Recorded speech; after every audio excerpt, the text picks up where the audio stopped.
A day at the market. Anna is a young girl who lives in a small town. Every Saturday, she goes to the market with her mother. The market is very busy and full of life. There are many stalls with colorful fruits and vegetables. Anna helps her mother sell fresh flowers. They have roses, daisies, and sunflowers. Anna loves flowers. She arranges them nicely in buckets. People come to buy flowers for their homes and for special occasions.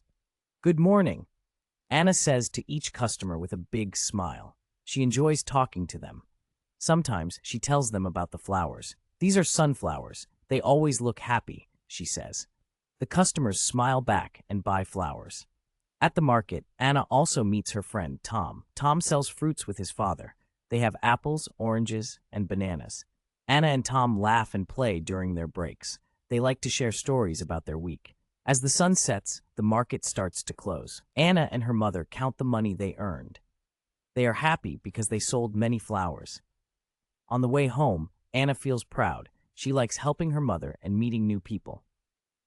I want to work at the market every Saturday, she tells her mother. Her mother smiles and says, "You are a great helper, Anna." They walk home together, excited to return to the market next week.